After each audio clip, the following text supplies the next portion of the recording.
saya akan menjelaskan pengertian emosi. Apa sih emosi? Emosi menurut Daniel Goleman tahun 1995 yang merupakan seorang pakar kecerdasan emosional yang diambil dari Oxford English Dictionary, memaknai emosi sebagai setiap kegiatan atau pergolakan pikiran, perasaan, nafsu, setiap keadaan mental yang hebat dan meluap-luap. Lebih lanjut, ia mengatakan bahwa emosi merujuk kepada suatu perasaan dan pikiran-pikiran yang khas, suatu kondisi biologis dan psikologis, dan serangkaian kecenderungan untuk bertindak. Kemudian pengertian agorafobia. Agorafobia merupakan perasaan takut atau cemas yang berlebih pada suatu tempat atau situasi yang membuat penderitanya merasa panik, malu, tidak berdaya, atau terperangkap. Nah, agorafobia ini timbul ketika penderita sudah pernah mengalami satu kali atau lebih serangan panik. Kemudian, faktor penyebab dari agorafobia yaitu yang pertama, adanya rasa takut akan menjadi korban tindakan kriminal, mengalami kecelakaan, atau tertular penyakit tertentu. Yang kedua, trauma akan kejadian yang pernah dialami, seperti kehilangan anggota keluarga atau mengalami penyiksaan. Yang ketiga, pernah mengalami gangguan mental lain, seperti depresi. Kemudian yang keempat, menderita gangguan di bagian otak yang mengontrol rasa takut. Yang kelima, memiliki fobia jenis lain. Yang keenam, memiliki sifat yang mudah cemas dan gugup. Yang ketujuh, memiliki anggota keluarga yang menderita agorafobia. Yang kedelapan, memiliki hubungan yang tidak baik dengan orang lain, seperti keluarga yang kurang harmonis.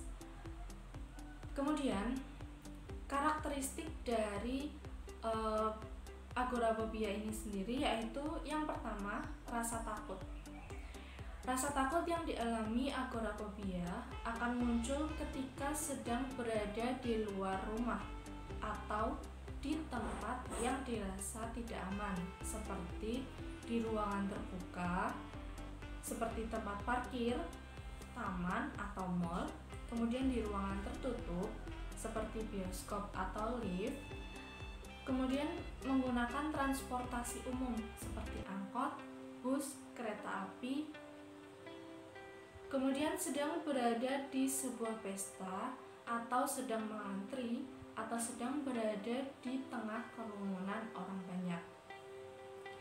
Nah, seseorang yang sedang merasa takut ini ditandai dengan napasnya yang menjadi lebih cepat, nyeri dada, tubuh terasa panas dan berkeringat, gemetaran atau mati rasa, merasa tidak sehat atau merasa ingin pingsan.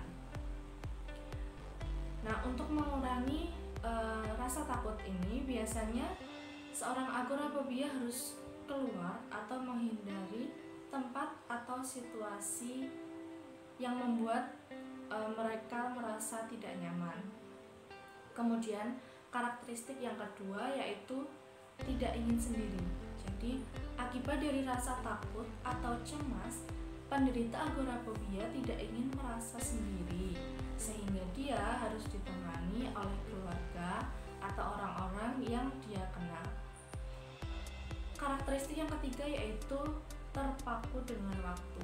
Artinya, seorang agorafobia ini tidak akan ingin berlama-lama di suatu tempat yang asing menurut dia. Kemudian, sikap yang dapat ditunjukkan oleh guru, orang tua atau keluarga dan teman kepada seorang anak yang mengalami agorafobia, yaitu yang pertama, sikap yang dapat ditunjukkan guru. Yang pertama, memberikan motivasi serta dukungan kepada siswa untuk selalu berusaha meningkatkan kepercayaan diri mereka. Yang kedua, melatih siswa dengan pembelajaran yang merangsang kepercayaan diri.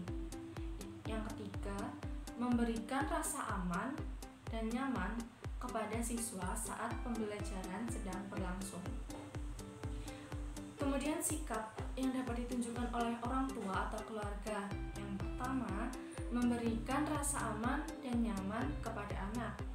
Yang kedua, memberikan dukungan kepada anak sehingga dapat menambah kepercayaan diri mereka. Yang ketiga, tidak mengajak anak untuk pergi ke tempat ramai atau tempat yang tidak diinginkan anak. Yang keempat, membawa anak untuk berkonsultasi dengan psikolog atau psikiater. Kemudian sikap yang dapat ditunjukkan seorang teman, yaitu yang pertama, memberikan rasa aman dan nyaman kepada teman yang mengalami masalah agorafobia. Yang kedua, tidak membiarkannya sendirian. Yang ketiga, mengajaknya untuk bermain bersama. Sekian yang